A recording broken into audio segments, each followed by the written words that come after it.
Wilbert the Forest Engine. Dear friends, Wilbert works in Gloucestershire on the Dean Forest Railway. He kept asking if he could meet Thomas, and at last the Fat Controller managed to arrange it. The visit was not without its mishaps, but I know that Wilbert enjoyed himself. We hope that you will enjoy the stories of his adventures on the island of Sodor as much as he and the other engines did. The author, Christopher Audrey. Percy's Porridge.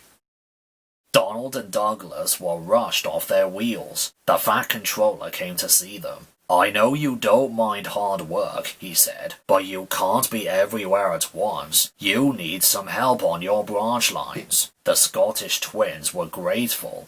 "I have a plan," the Fat Controller told them.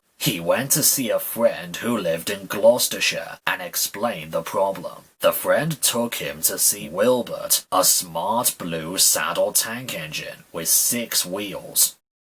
"Your owner says you can come and help me for a while," the Fat Controller told Wilbert. "Would you like that?" "Yes, please, sir," he said eagerly. His line in the Forest of Dean was short, and he was delighted for the chance to exercise his wheels. "If you're as good as I think you'll be," the Fat Controller went on, "I know where I can get another engine like you, and then you'll be able to come back home."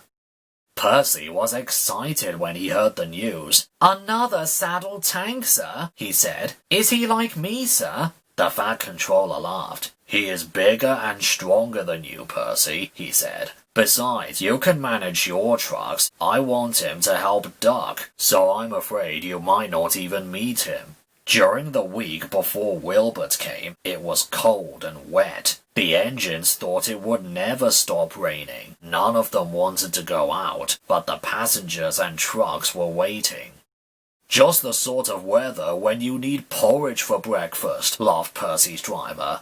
"What's porridge?" asked Percy. "It's, well, difficult to describe," admitted the fireman. "You boil oatmeal and water, which makes a sort of sticky soup," finished the driver. "Then you add milk and sugar. Delicious." At the station by the river, sacks were being stacked on the platform. The men who had filled them had worked fast, and they hadn't tied the sacks properly.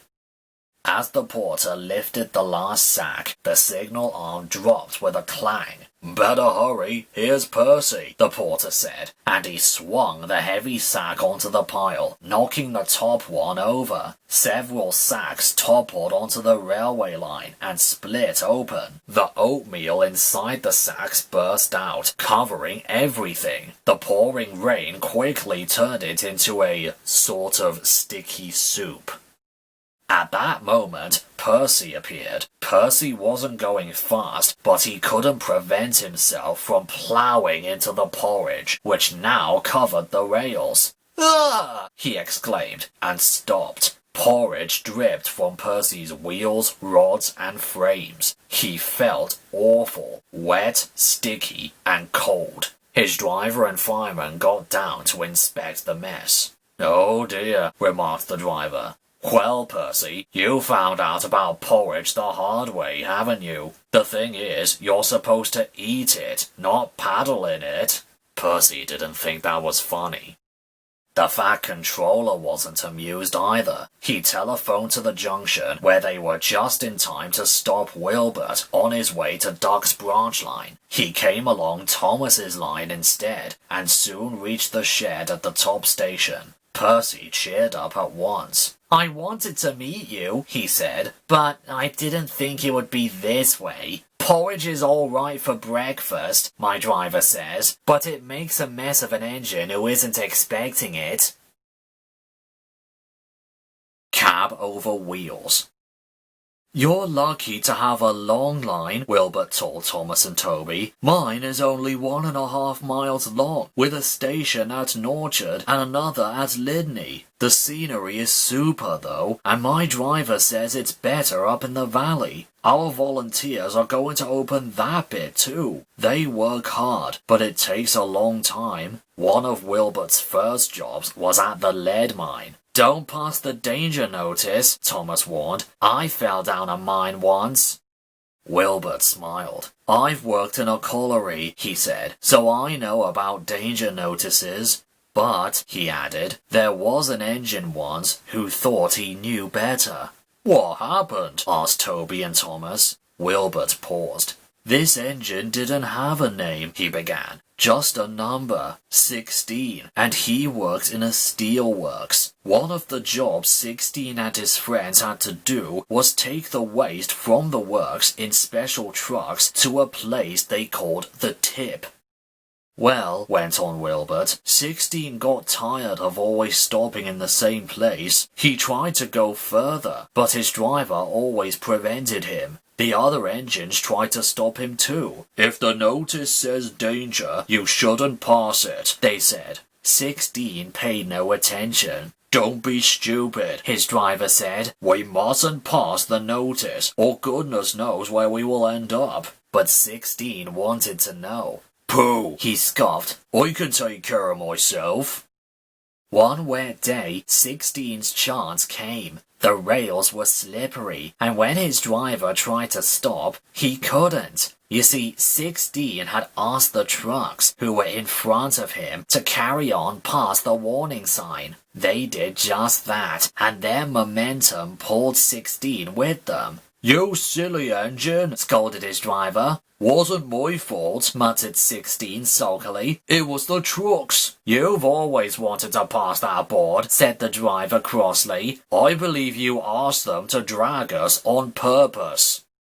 A foreman ran towards them. What are you doing here, driver? He shouted. It's not safe. The trucks dragged us, explained the driver. Well, come to the office with me. And you, fireman, get your engine back on firm ground before it's too late, ordered the foreman. But it was already too late. As the foreman turned away, the earth beneath 16's wheels sank, and the rails sagged. A small rush of stones clattered away to the bottom of the bank.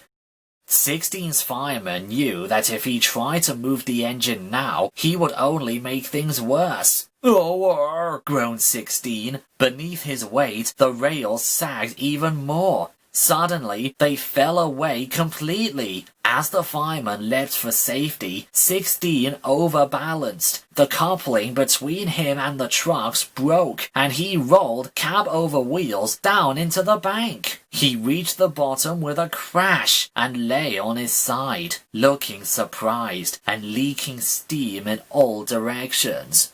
Help! He gasped weakly.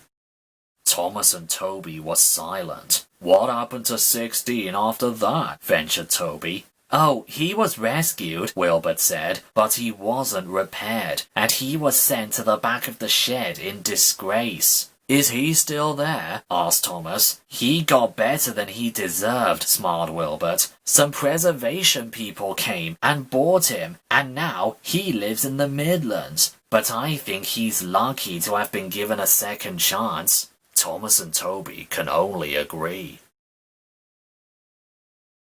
Foaming at the funnel.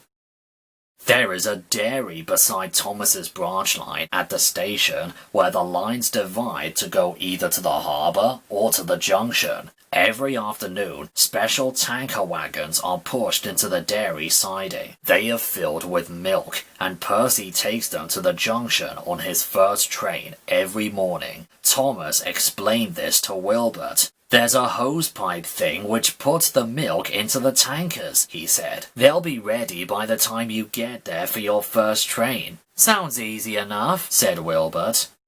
Thomas told him a great many other details too. Wilbert listened carefully, trying hard to remember them all. The next day, he enjoyed himself. He was a much more powerful engine than Percy, so he found that he can cope easily with Percy's trains. The trucks behaved well too, which was a help. He is strong, he is, they muttered to each other. Don't upset him. You never know what he might do to get his own back. One day, Wilbert took loaded stone trucks to the harbour. On his way back with empty ones, he stopped at the station by the dairy and pushed the empty trucks into a siding. He left them and set out towards the junction, pulling just a few vans. Right, he thought happily. I'll leave these vans at the junction and bring the empty tankers back. Then, when those are put in the dairy siding, I'll take the stone trucks up to the top station.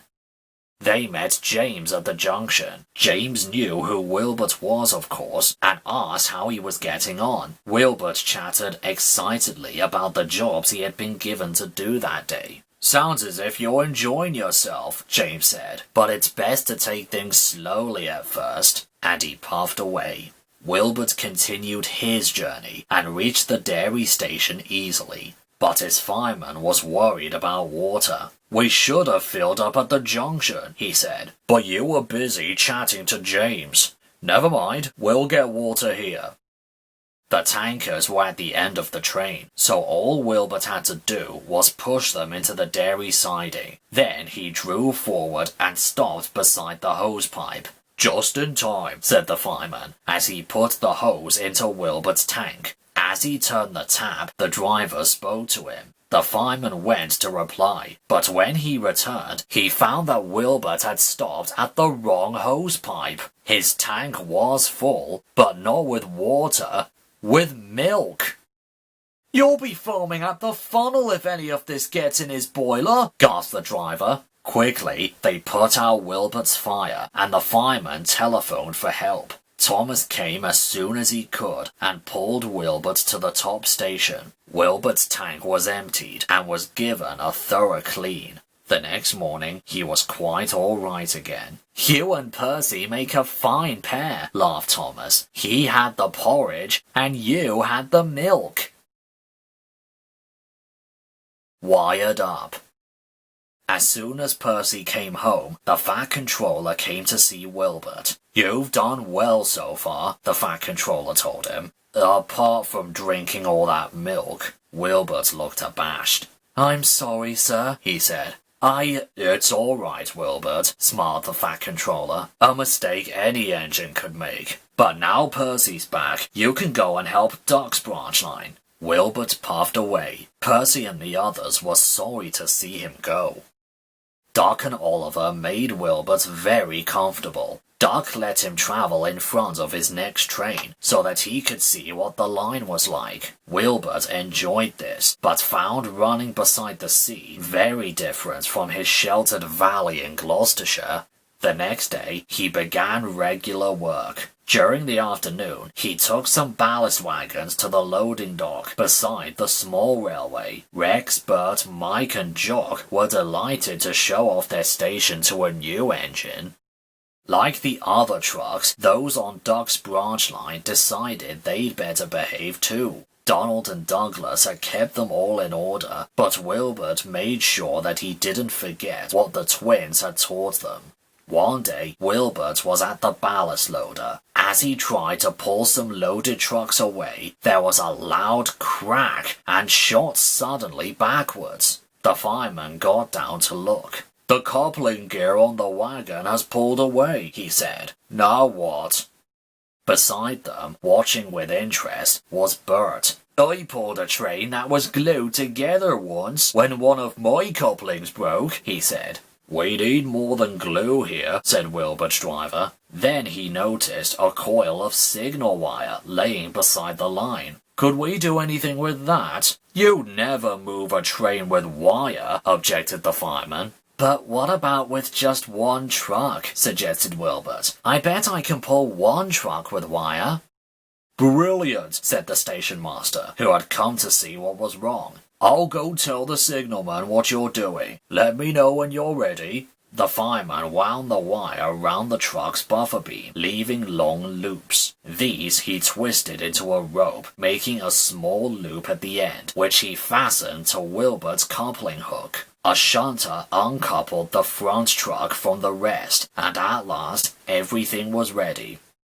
Right, Wilbert, said his driver. Gently now. He opened the regulator very carefully, easing Wilbert slowly backwards. The wire tightened, stretched, and held. Slowly, the truck followed Wilbert out of the siding, and he could then push it into another and out of the way. Then he went back to his ballast train. This time there was no trouble, and he reached the big station late but safely.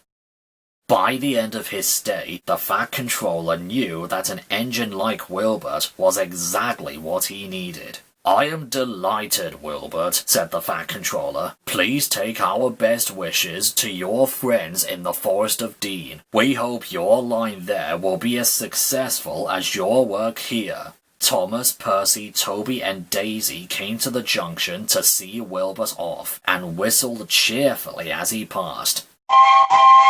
Called Wilbert. "I've had a wonderful time, but I'm looking forward to getting home. Goodbye, and thank you." And with a whistle, he rounded the curve and disappeared into the tunnel.